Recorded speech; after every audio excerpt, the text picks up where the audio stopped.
This is the Big Stories Podcast, where we tell the amazing and inspiring stories from across the Big 12 Conference. Welcome back to Big Stories. I'm your host, Cleon Wall. We are almost ready for the most wonderful time of the year. Okay, the other most wonderful time of the year, the Big 12 Conference basketball season. The conference is number one, according to one ESPN guy. And we continue our in-season basketball checkup and football season reviews with podcasters from Kansas, Kansas State, Colorado, and Baylor. So let's dive in. The Big Stories' 5 biggest storylines. 2 of the last big-time non-conference games happened last weekend in New York, and the Big 12 came out on top. Texas Tech rallied to beat Duke at Madison Square Garden, 82-81. Christian Anderson scored 23 of his 27 points in the second half, including the game-winning free throw. Houston was actually in New Jersey, not New York, and they didn't play a team from New York either. They played Arkansas, and they handled them 94-85. Now, this just helps to solidify ESPN bracketologist Joe Lunardi's belief that the Big 12 is the number one basketball conference in the nation.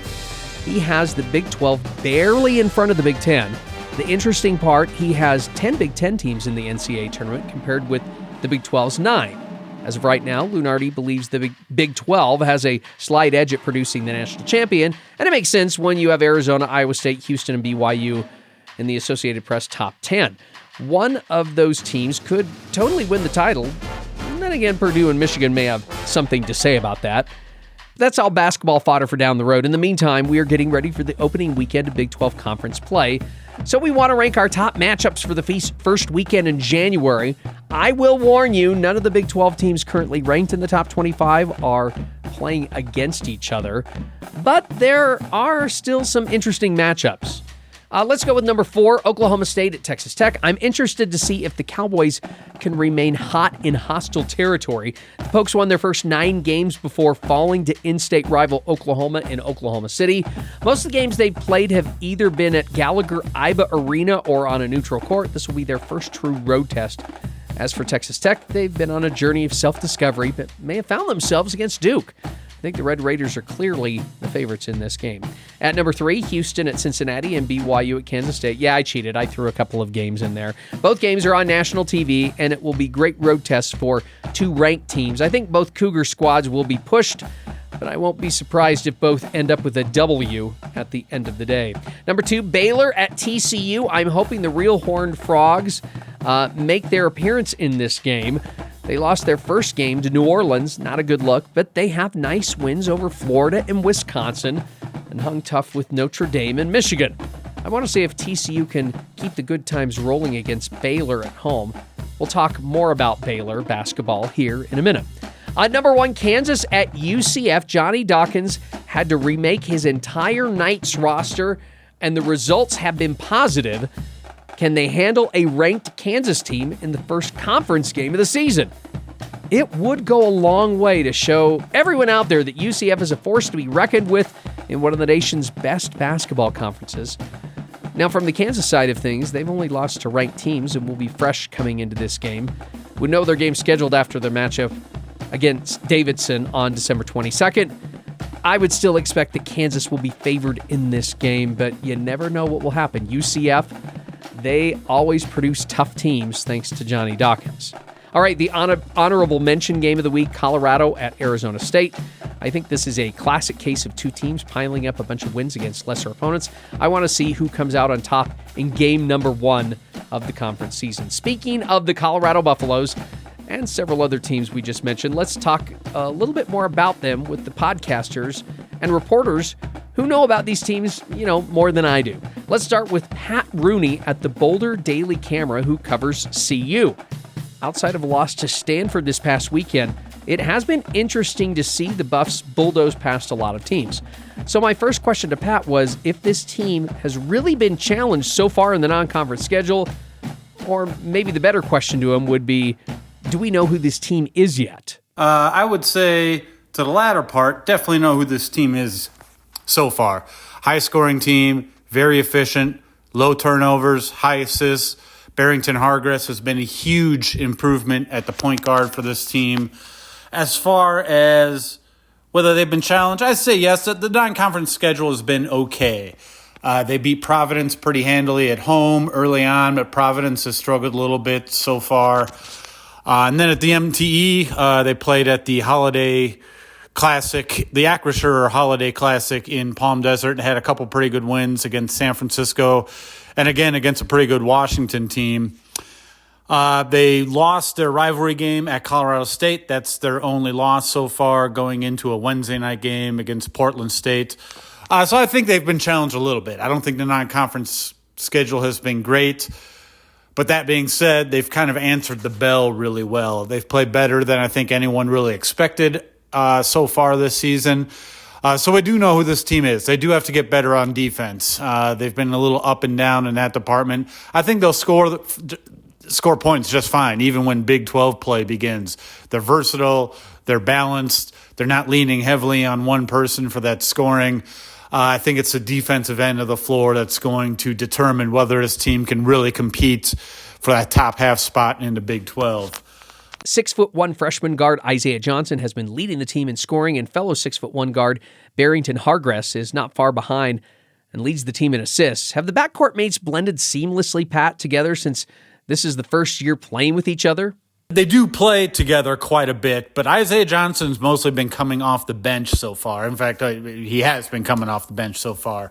He's really given them kind of that instant offense off the bench. I don't think head coach Tad Boyle has wanted to put too much pressure on the young man coming out of the gate. And quite honestly, I don't think they were sure quite what they had with him until the games started getting rolling. So he's shooting close to 50% on three-pointers. Of late has been really efficient with his playmaking. We didn't see much of it in the first few weeks of the season. But in the last three games, again going into the Wednesday night game against Portland State, Isaiah Johnson has racked up 12 assists against only one turnover in 3 games. So he's really come along in that department when he is on the floor with Barrington Hargress. And like I said, it does happen, especially in the second half of games. They've meshed pretty well, pretty seamlessly, I should say.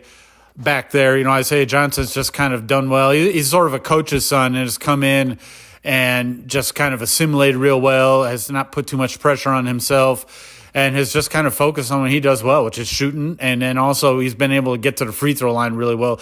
Isaiah Johnson's ability to finish in traffic, I think, has really been a revelation for a guy his size. He's 6'1" and a very slight 6'1" at that. So we've seen teams close out on that three-point shot against him. But like I said, of late, he's been able to kind of turn that attention into getting shots for other people. So his freshman season, I'm sure, will continue to evolve. But as of now, he and Barrington Hargress have made a really dynamic duo in that backcourt, and something this Buffaloes team certainly didn't have last year. We'll hear more from Pat soon. Let's move on to Kansas State, where Jerome Tang's Wildcats started the season winning its first 5 games, then lost 4 straight contests, then won 3 in a row. We are joined by Tim Fitzgerald of GoPowerCat.com and the PowerCat podcast. I don't want to be a negative Nelson here, or whatever you want to say, but what do you think the Wildcats have learned from those 4 losses that have helped them, after that 4-game losing streak? I'm not sure. This team has been kind of hit and miss. When they're going on offense, they're explosive. And when they let up on offense, their defensive inefficiencies come roaring through. I think they've realized they have to defend better. That they're going up against teams that have enough offensive talent to be better than you if you're not defending, because they are defending. And so as long as this team can rebound and defend, they're going to beat people in this conference. When they forget that, they're likely to be up 20 at halftime and barely win, which is what they did with Creighton. This team's top 4 scorers are all guards, led by P.J. Haggerty's 23 points a game. The team's leading rebounder is also a guard. I get positionless basketball, but how is Coach Tang making this thing work with so many guards being so involved in the Wildcats' offense and defense this season? It's wild. It really is. They struck out on a big man or two in the portal and ended up piecing it together, but they are really good with those 4 dudes on the floor. It makes them pretty small. Some of them can play a little bit bigger than they are, but yeah. I mean, when you talk about one of the guards, you mentioning Abdi Bashir, who is an absolute next level 3-point shooter, which is good because he doesn't do anything else really. I mean, he gets on there. He could hit 5 3-pointers in a row and give up 15 points on the defensive end.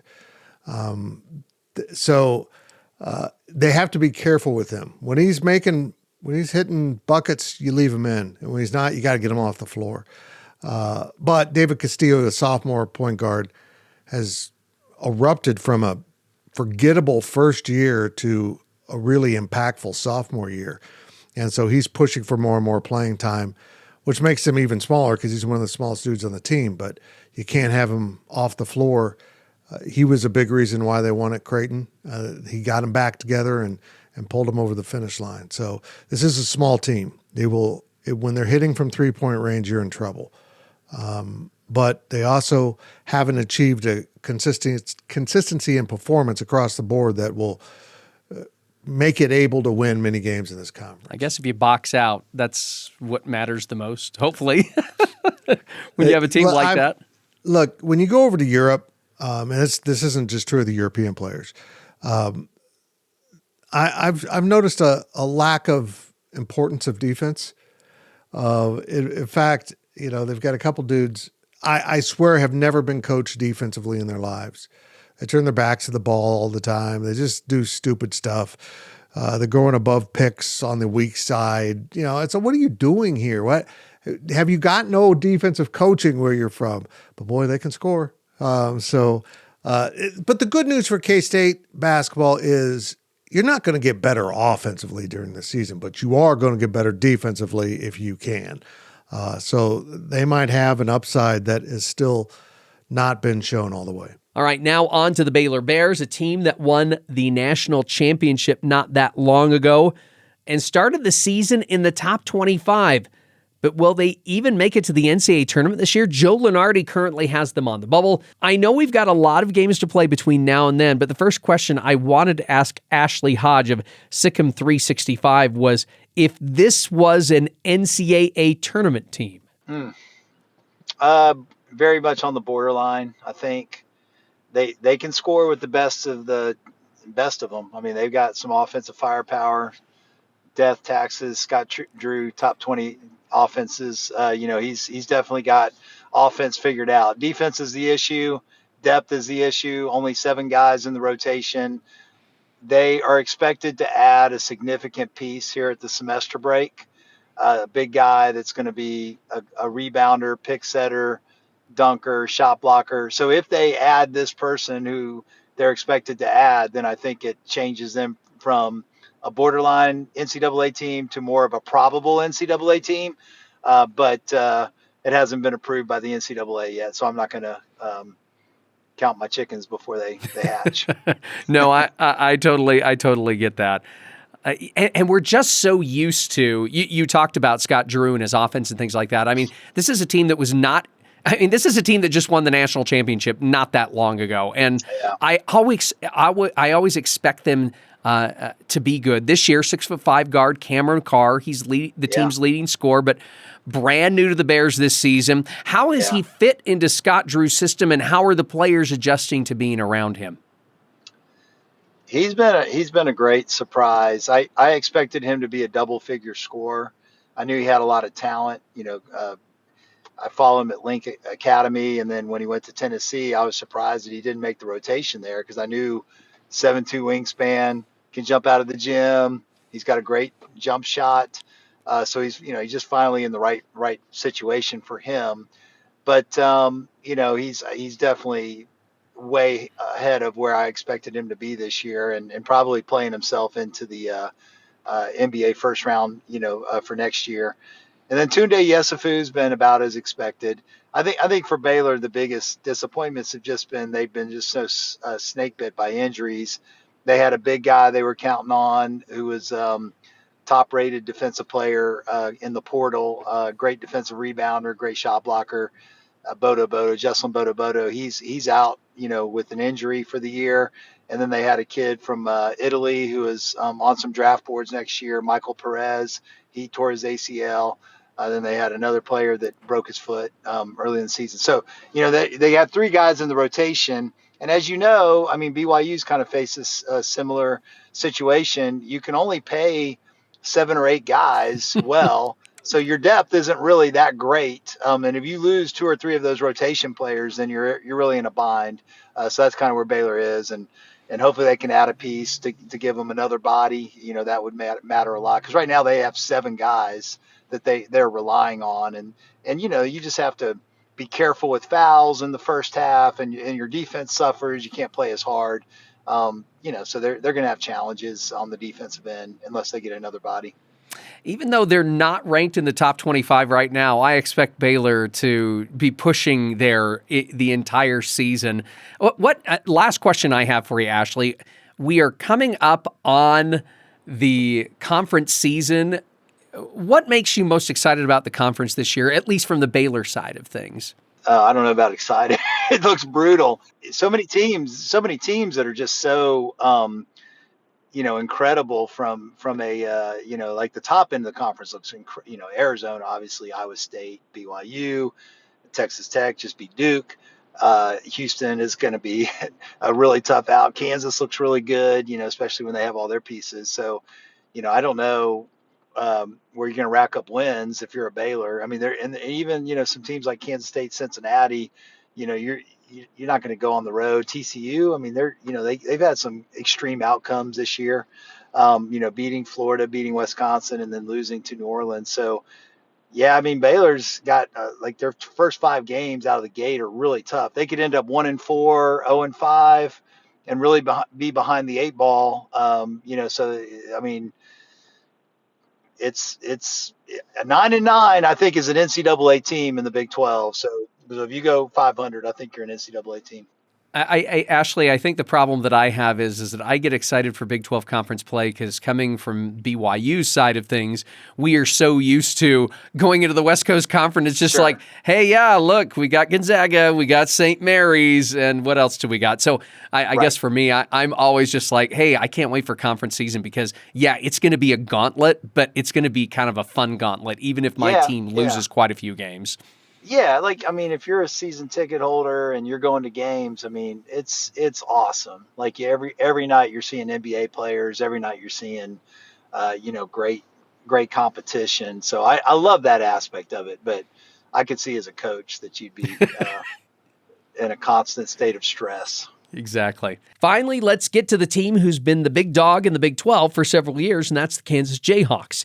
Here's producer Chase Davidson and Mark Van Sickle of the Jayhawker Talker podcast. What will ultimately separate Kansas from the rest of the conference if they're going to contend for another title? Yeah, the Big 12 is absolutely loaded this year. So for KU, what's going to take for them to separate themselves is Darren Peterson. That's the simple question. You just got to have Darren Peterson be healthy because right now he hasn't proven that he can stay healthy.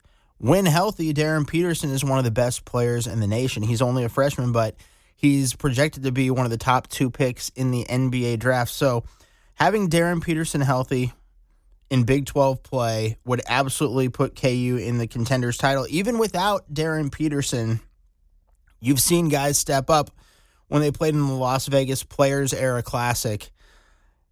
KU didn't win it because it's kind of a weird tournament. You have to win with point differential and all that, but they didn't lose in that tournament. They beat Tennessee, who's a very good team, a top 20 team, and they've shown that they can win without Peterson in the lineup. So KU is still a very good team, but in a loaded Big 12, a Big 12 that has so many teams in the top 25, so many teams in the top 10, the Big 12 has the number 1 team in the nation right now. So it is going to be tough for KU to win the Big 12. I saw before the season even started, KU had better odds to make it to the Final Four than to win the Big 12, which is absolutely insane, which shows how packed the Big 12 is. But for KU to compete and to contend for another Big 12 title, they need Darren Peterson to stay healthy and to be able to compete throughout the entire Big 12 schedule.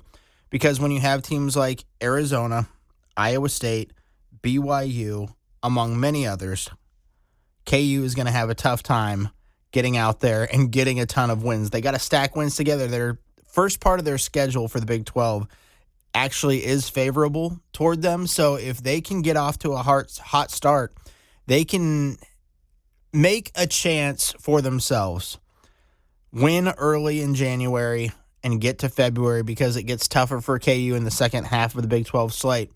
Darren Peterson, be healthy.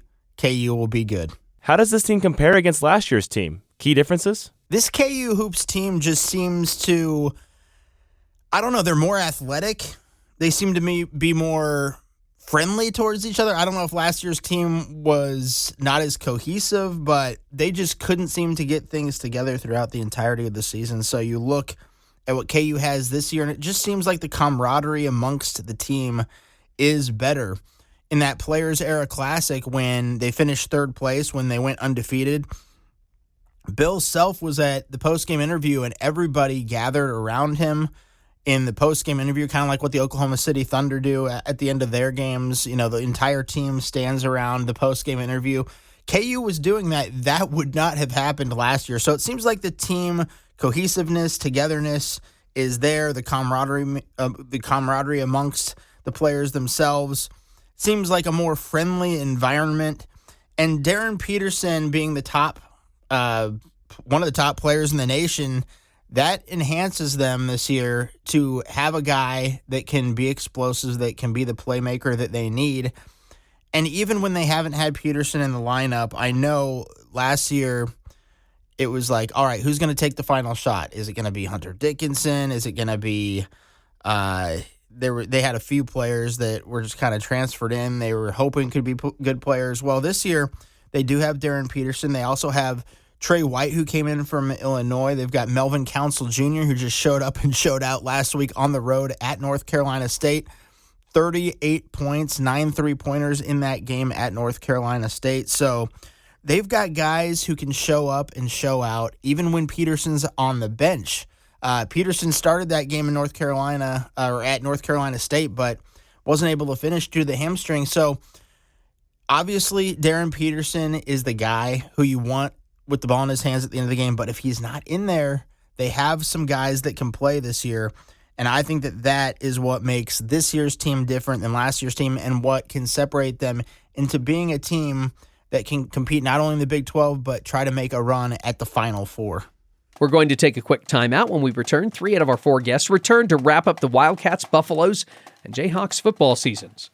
That's all next on the Big Stories podcast from BYU Radio. Welcome back to the Big Stories podcast. I'm Cleon Wall. Since the Big 12 football season has concluded, we've been asking podcasters and reporters to sum up the season for the team they cover and also ask what's in store for next season. Every team up to this point was not bowl eligible, but Kansas State did get their 6th win in the last game of the season and chose not to go bowling. I didn't like the move, but what does Tim Fitzgerald of GoPowerCat.com and the PowerCat podcast think about it? The Chris Kleiman resignation was so unexpected and rattling. I think they felt like if we force kids to make a decision on the portal by playing a bowl game, like they don't want to play the game, then we're going to lose some kids. We might not lose if we don't play, and gives Colin Klein time to get in front of them, which now, thankfully, A&M's misfortune is K-State's gain, and he and some other coaches from A&M are going to be in place. And they just didn't want, in a season filled with injuries and filled with up and downs, I think they wanted the bleeding to stop. And if you were going to go to a bowl under the same coach and have the same program, I've made a lot of arguments why they needed to get to 6-6.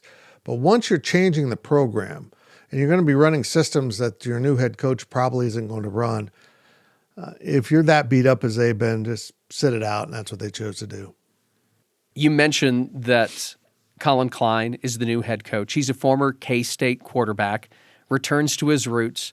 You know, we've seen former players do this at different places. Some have had great success, others have not. In your opinion, why do you think Colin Klein could succeed at Kansas State? He's going to be a guided missile. I mean, he is so focused in on what it takes and the understanding of how Bill Snyder built it, being a part of it, and as a coach, being part of Chris Kleiman trying to sustain it, which he did a pretty good job of until this past season. He basically averaged the same number of wins that Bill Snyder did in his second rendition of head coaching at Kansas State. So I think he knows what the job takes. He understands it. And contrary to other favorite sons that have returned home, you're not going to find Colin Klein at the bar. So that's one thing. I was never more confident I wouldn't have a scandal to cover with Bill Snyder as coach. This might be even more. I don't think there's ever going to be a scandal. I mean, maybe he'll gosh it a few too many times, and we'll have to call him out. Look, your goshes are getting out of hand. He is a straight arrow, a tremendous human being, very, very religious, and is a brilliant football mind. And also, he's really good at making babies. He's got 4 in already, and he's not even the head coach yet. This was just an easy hire. Everyone knew who it needed to be. And we'll now find out. And if there's a risk here, it's not Colin Klein. He's putting together a really young staff. There's one guy basically my age, and then a bunch of guys in their 30s or maybe 40s. And, you don't know what you're going to get with a younger staff. Do they have the overall knowledge, the worldview of college football to understand the nuances of this scheme, that scheme, and all the things that you learn as you go through your career? We're going to find out. I do want to ask you one last question on this past season. There were lots of lows and highs this season. Many people may not remember it fondly. If you're going to look back on this season, the 2025 football season, what is it that you're going to remember most about this season? Well, from a personal standpoint, the trip to Ireland was amazing. From a football standpoint, I think both teams paid the toll for that as the season went on. I think this might have changed the narrative on that. Both coaches were told by other coaches who played in Dublin or overseas, don't take an off week. I think in hindsight now, both coaches agree we should have taken the off week just to kind of regroup because we didn't get regrouped till later in the schedule. But overall, this was a roller coaster ride of a season in which coaches lost games because of decision-making that was questionable. And then you had an absolutely unexplainable performance at Utah that ended in a loss, which was also hard to explain, where they smashed every rushing record known to man, including the stadium record at Rice-Eccles. I've never seen anything like it. This team couldn't run the ball all season. And in game 11, all of a sudden, they're a mighty powerhouse running the football. The week after their expected starting running back decided to go into the portal, and the backup, Joe Jackson, says, okay, I'll just run for 400 yards. I mean, it was truly a bizarre season. Tim Fitzgerald of GoPowerCat.com and the PowerCat Podcast. Thanks for joining us here on the Big Stories Podcast. You bet. Always a pleasure. I love talking sports with you. Let's stay in the Sunflower State and talk about the Jayhawks. Kansas lost 5 out of their last 6 games to finish the season 5-7. So what does the future hold for Lance Leipold's squad? We turn back to producer Chase Davidson and Jayhawker Talker podcast host Mark Van Sickle. Looking ahead, what do you think Kansas football is building toward under this staff? And what does the next step realistically look like for the program? For Kansas football, it's kind of in a weird spot right now. They are rebuilding their stadium. They had half of it done this year. Next year, they're going to work on the other half of the stadium. I don't believe it's going to be done by the time football season starts, so they aren't going to have as big of a crowd as they did this year. And the last couple of years, they finished 5-7. They're building toward trying to have a football program at Kansas. I know that sounds weird because they have a football program, but to have a competitive football program, I guess I should say, because obviously basketball is king in Lawrence, Kansas. But building this new stadium, they have new locker rooms, new player facilities that look absolutely incredible. I've been able to tour it this past year, and it looks like they're trying to build a program where they can bring in recruits, build the program up to what they want to be. And what they want the program to be, realistically, is a team that can compete for bowl games year in and year out. And a couple of years ago, they went to a bowl game. They had a lot of players coming back. And last year was when they thought, all right, we're going to make this step. We're going to be really good. And then they lose 8 games by 1 score or less. Or 7 games. All of their games they lost by 1 score or less. Finished 5-7. So over the past 2 seasons, even this past season when they finished 5-7, they were still losing those 1-score games. They just couldn't finish at the end of games. So what they need to do is recruit, finish this stadium, and just finish games. Because if they finished games the last couple of years, they would have been a pretty solid team. If they don't let the other team score touchdowns in the final couple of minutes of the game, they have a pretty solid record. They would have gone to bowls the last 2 years, and they would have had 3 consecutive bowl games. So I'm not sure for KU where they go from here. It just seems like they're kind of in a tough spot right now, but they want to build to be that program where they can go to bowl games year in and year out. They're not going to be a college football program that's competing for national championships. That's just the reality. They're probably not even going to be a program that's competing for Big 12 championships, because if you win a Big 12 championship, you get into the college football playoff. So, I mean, if you win the Big 12, you have a chance to win the national championship. For KU, I think even sniffing that would be good for them as a program. I think just being a bowl contender, that is what this KU program has to be.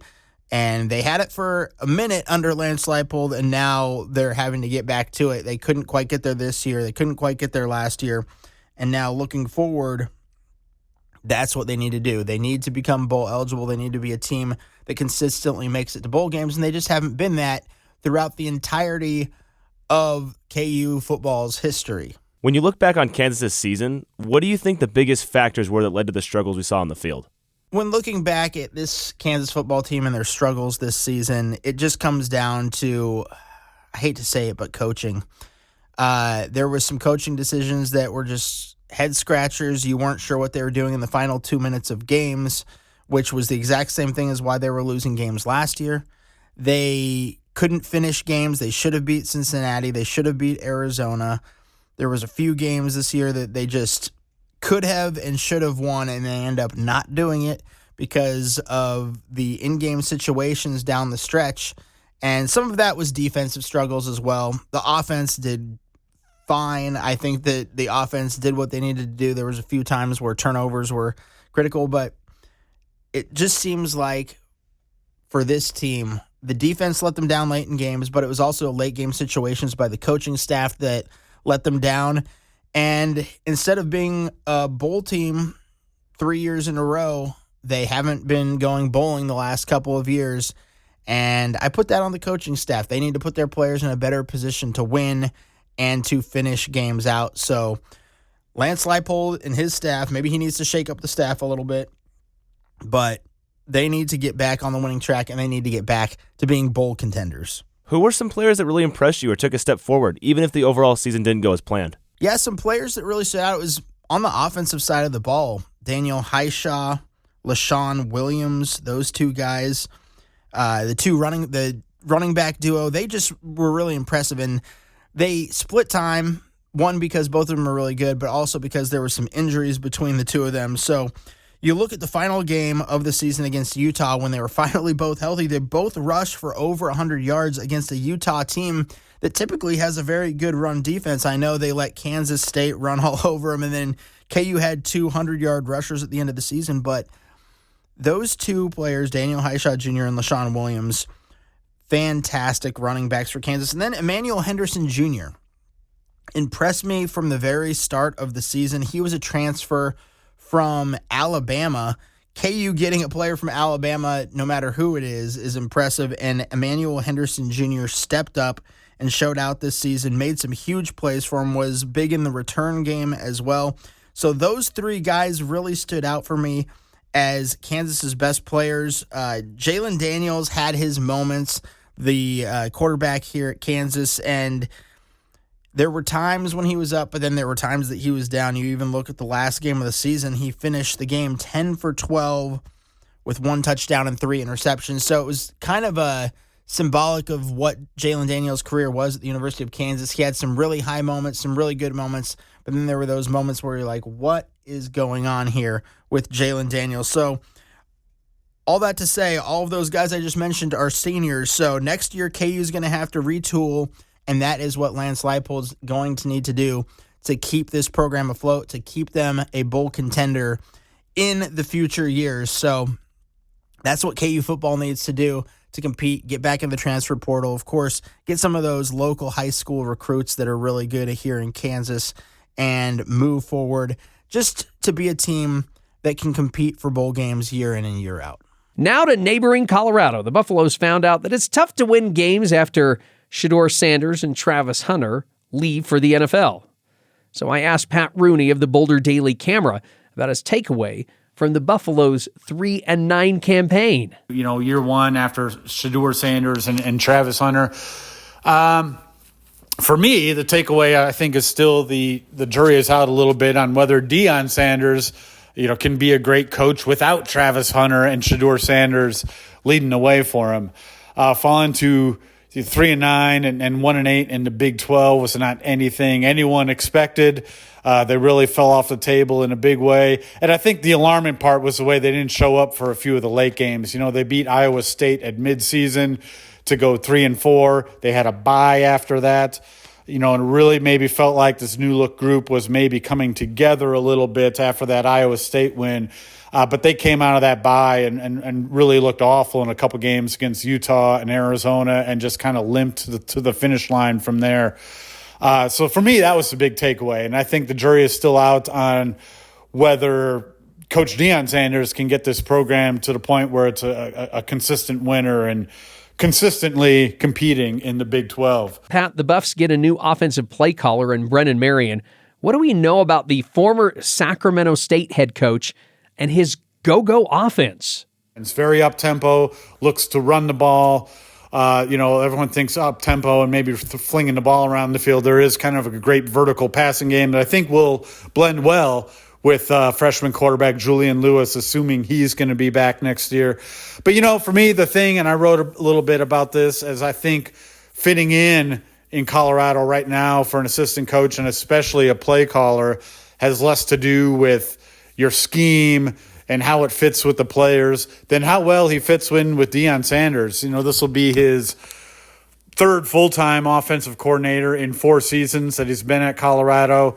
In his 6 seasons as a head coach, he has changed play callers at midseason 4 times. So to me, it's less about what kind of scheme Brennan Marion is bringing in here than whether he can fit in well with Coach Deion Sanders and, by extension, Julian Lewis, because we've seen Deion Sanders have kind of a quick trigger as far as changing play callers in the middle of the season. So the scheme looks great. I don't know if they have the horses for it up front just yet, but a lot of movement and personnel changes sure to come when the transfer portal opens up. But to me, that's a big takeaway from the hiring. Will he fit in schematically? I don't know. We'll find out. But the big part is whether he fits in personality-wise with Deion Sanders, because I think that's been the big question with his coordinators, especially his offensive coordinators throughout his time as a college head coach. By the way, that's just a great name of an offense, the go-go offense. Just sounds fun.